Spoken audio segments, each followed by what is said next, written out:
Bonjour mes élèves, je suis heureux de vous accueillir dans la deuxième séance concernant la translation et les vecteurs. Donc on va continuer quelques propriétés concernant la translation.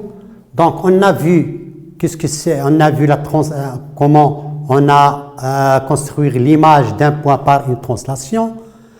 On a vu la relation entre la translation et le parallélogramme. Donc, on va voir ici quelques propriétés ou quelques remarques concernant cette propriété. Quelles sont ces remarques? Donc, si on a le vecteur AB, on a un point M. Donc, si M n'appartient pas, dans le premier cas, M n'appartient pas à la droite AB, fais attention, la droite AB, et imprime l'image de M par la translation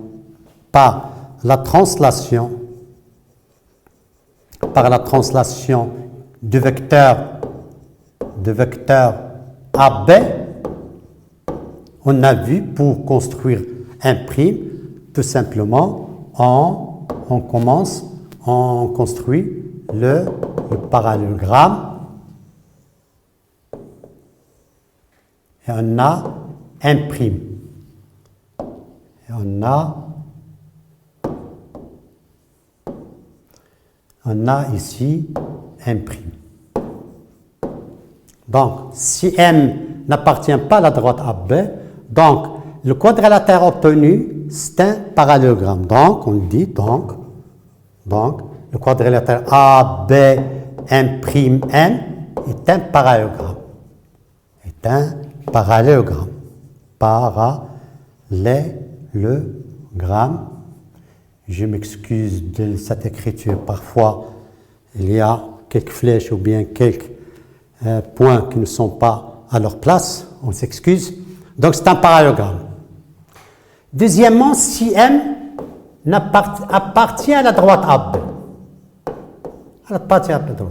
on trace la droite, on a, voilà A, voilà, on trace la droite AB, on a A et B. Et on a un point M ici. Par exemple, M se trouve dans cette place. Donc, on a construire l'image de M par la translation qui transforme A en B. On calcule cette distance, puis on le fait même distance, et nous donne la distance AB dans la même distance M'. Regarde. Donc, d'où ce cas, M' appartient à la droite AB. Donc, si on a M n'appartient pas à la droite AB, son image n'appartient pas à la droite AB. Et si M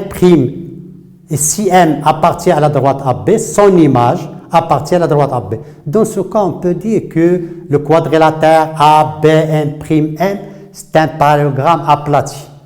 Mais tout simplement, on n'a pas besoin. Donc, si M appartient à B, alors son image appartient à la droite AB.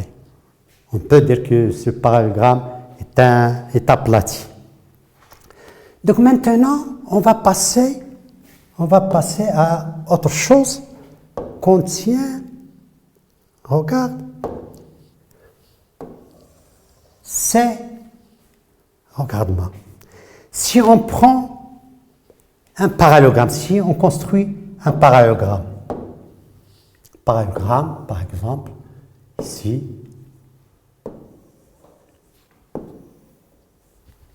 ABCD. Je m'excuse de dessin qui n'est pas bien déterminé parce qu'on n'a pas les moyens de construire deux droites qui sont bien parallèles. Regarde, on a ABCD un parallélogramme. A, BCD, un parallélogramme.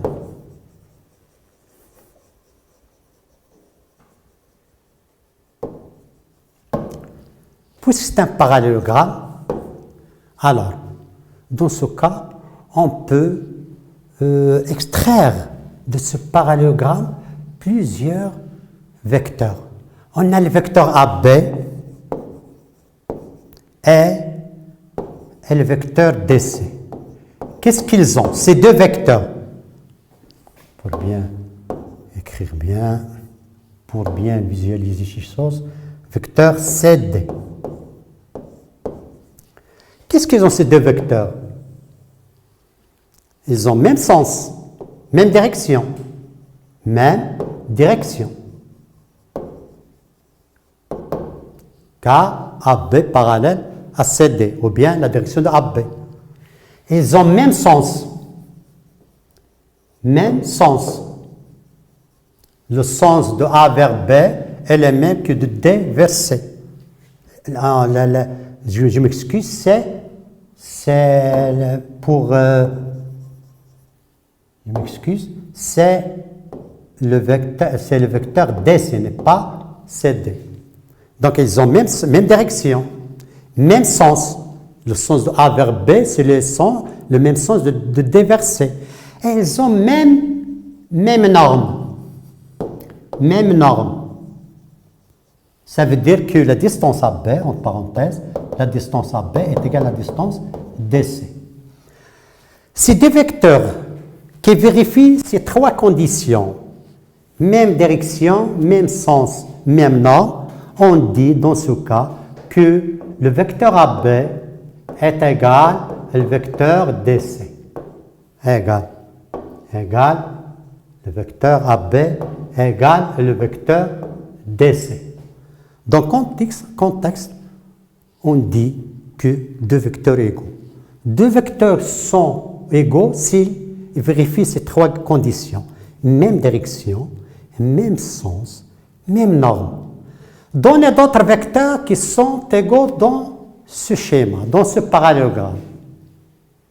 On a d'autres vecteurs. Par exemple, on a de même AD, le vecteur AD est égal au vecteur BC. Pourquoi?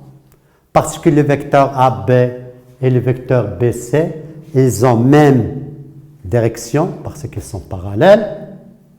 Deuxièmement, ils ont même sens. Le sens de A vers D, c'est le même de B vers C. Et troisièmement, ils ont même norme. La norme de AD est égale à la norme de BC. Donc, AD est égal à BC. Et dans ce cas, on va voir une définition qui est très importante. Définition de quoi? Avant de faire définition, on écrit deuxièmement, bien troisième, deuxièmement, égalité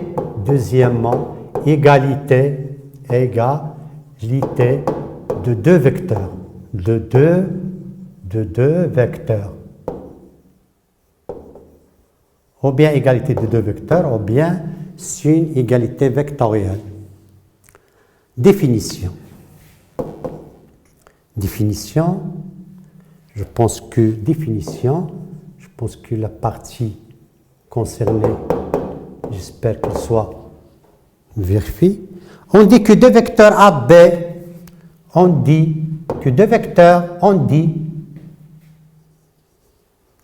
j'efface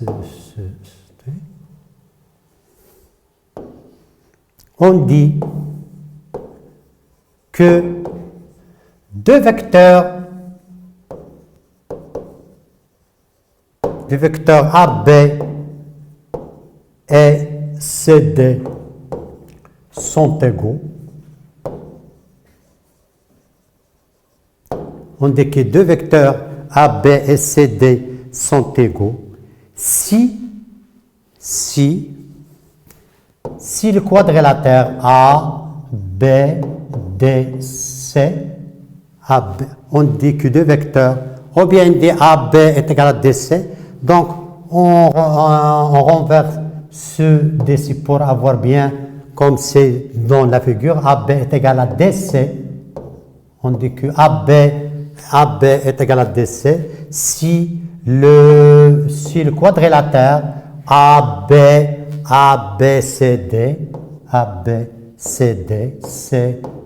est un parallélogramme.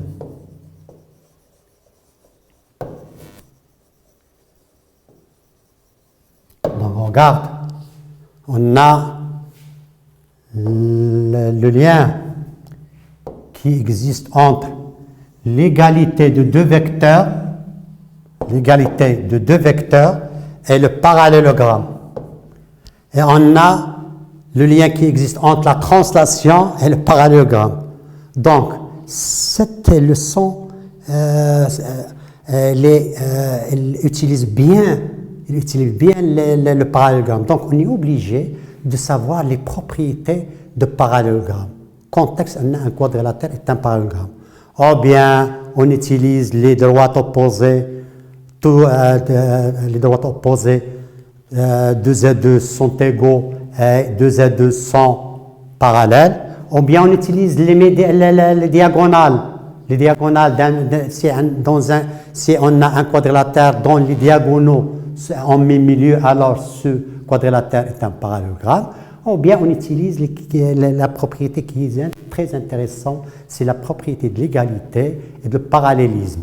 Si on a deux segments qui ont même distance et leurs supports sont parallèles, alors ce quadrilatère obtenu est un parallélogramme. Donc autrement dit, on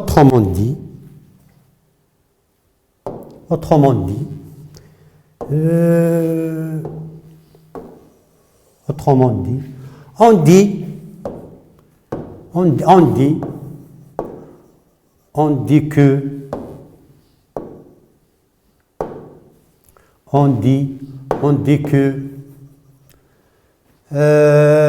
deux vecteurs sont égaux, deux vecteurs sont égaux s'ils vérifient les trois caractéristiques ou bien les trois propriétés, s'ils vérifient les trois conditions. La première condition, c'est qu'ils ont même direction. Deuxième propriété, ils ont même sens. Troisième condition, ils ont même module.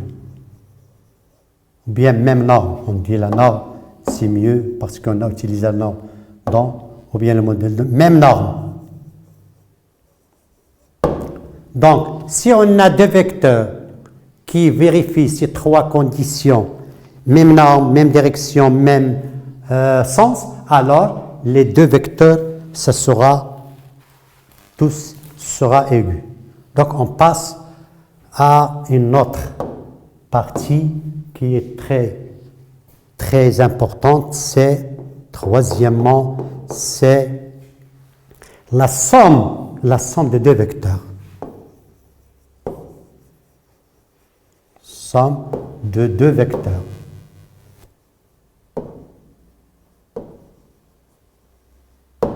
La somme de deux vecteurs. Donc, on a vu l'égalité de deux vecteurs dans la partie précédente. Donc, on va voir maintenant la somme de deux vecteurs. Allez, suis-moi dans ce schéma-là. Si on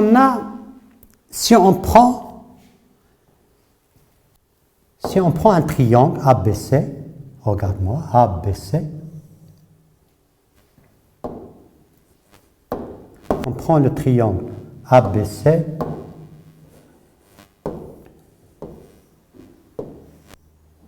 ABC, A, B, C. Regarde, la première question.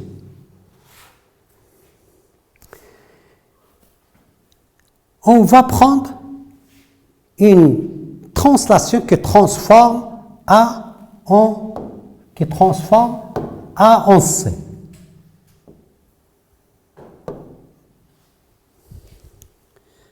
Suivi d'une autre translation qui transforme A en B.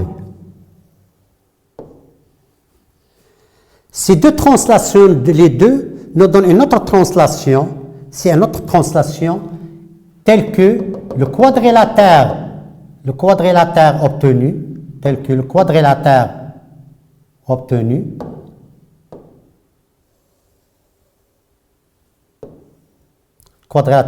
AD, ça soit le quadrilatère obtenu AD sera un parallélogramme. Donc, la première translation suivie de la deuxième translation et dans la troisième translation, c'est AD. Donc, AB, la première translation, plus une deuxième translation AC, elle donne le vecteur AD. Et c'est une propriété très importante. Ça veut dire quoi? Ça veut dire, lorsqu'on a un parallélogramme,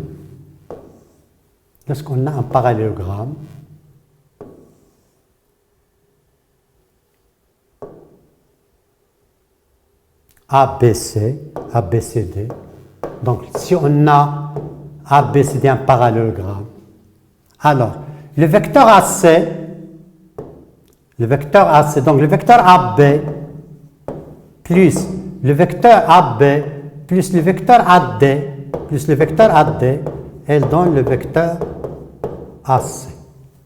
Et c'est très important. De même, si on prend le vecteur BA plus BC, BA plus BC, qu'est-ce qu'il donne? Regarde. Le vecteur BA plus le vecteur BC. Qu'est-ce qu'elle donne? Elle donne le vecteur BD. Elle donne le vecteur BD. Donc on est toujours, si on a la somme de deux vecteurs qui ont même origine, il donne le vecteur qui est formé par la diagonale de ce parallélogramme. Donc BA plus BC est égal à BD. BA plus BC est égal à BD. AB plus AD est égal à AC. DA plus DC, regarde, DA plus DC, qu'est-ce qu'il donne? Il donne DA plus DC, tout simplement, il donne la diagonale est égale, la même origine est égale à D, DA plus DC est égal à DB. C'est le principe de la somme de deux vecteurs.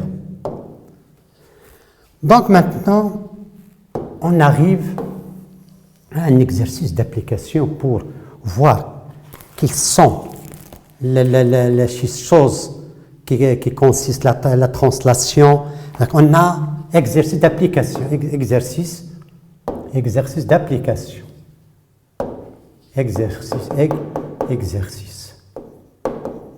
exercice, on a ABC 3 points, ABC 3 points, 3 points du plan distinct, 3 points du plan distinct. Premièrement, construire le point M, l'image, construire le point M, l'image de B par la translation, par la translation de vecteur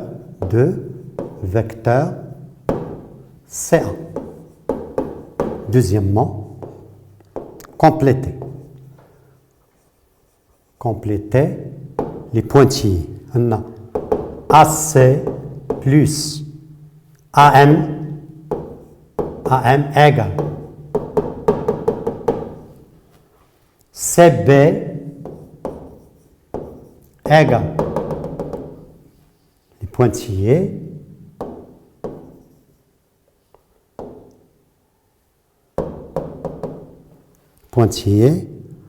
en déduire, troisièmement, en déduire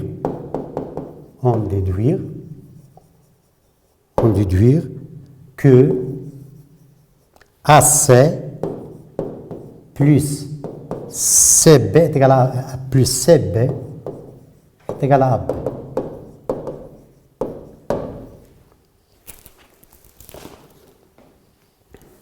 Donc, on va participer tout ensemble dans ce petit exercice. Donc, on a ABC, A, BC un triangle. On a M l'image, M, donc on a M l'image de quoi? De B, M l'image de B, donc, excusez-moi, ça sera très difficile de représenter, donc on n'a pas d'espace, on va prendre un peu d'espace ici, on a ABC, ce triangle, voilà, ABC. On a B, on a M l'image, l'image de B par la translation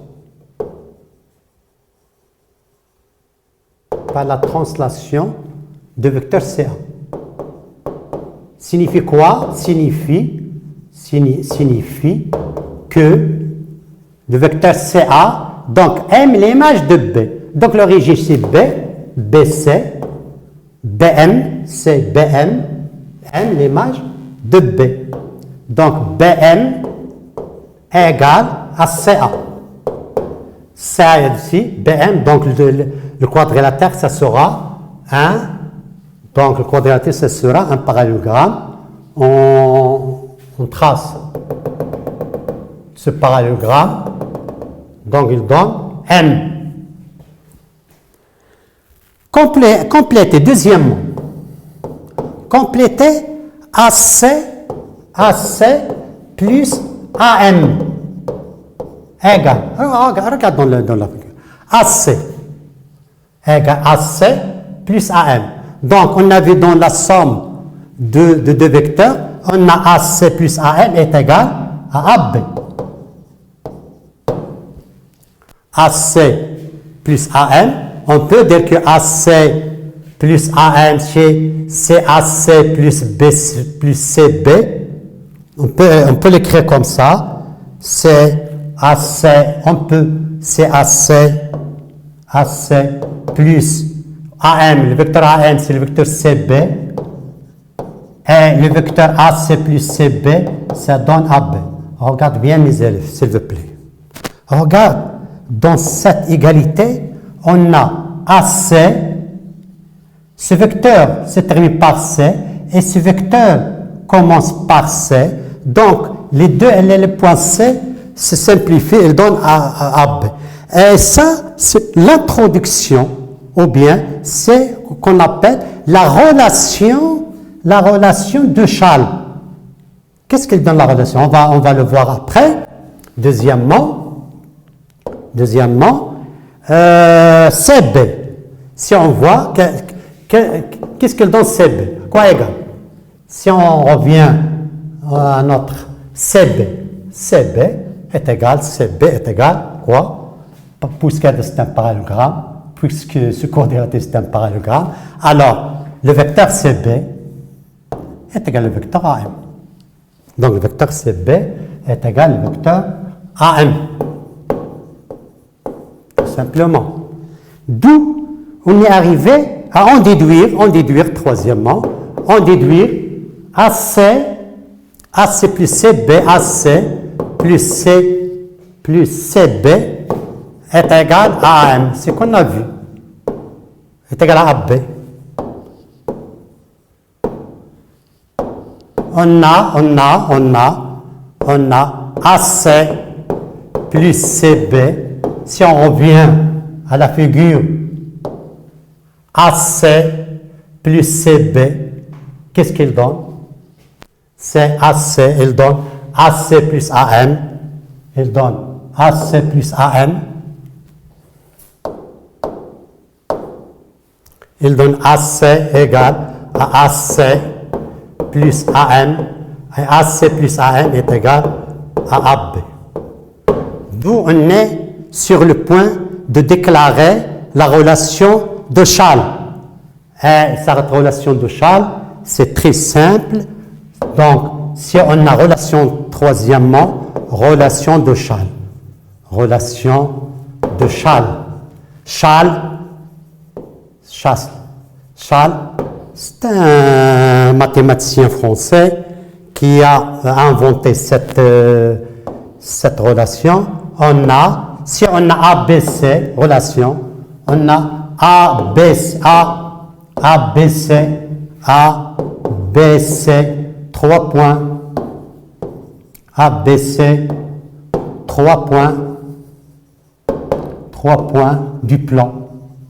Pour tout ABC, 3 points du plan, on a AB plus BC est égal à AC. Regardez bien, le premier vecteur se termine par B. Le deuxième vecteur, ça commence par B. Donc, ces deux points se simplifient, ils donnent AC, c'est qu'on appelle la relation de Schall. Mes élèves, on est sur la fin de la deuxième séance concernant les vecteurs. On est arrivé à la relation de Schall. Donc, on s'arrête ici afin de vous recevoir dans la troisième séance pour suivre les propriétés concernant la somme de deux vecteurs, l'égalité de deux vecteurs, la relation de Schall, etc. Et à tout bientôt dans la troisième séance. Et merci.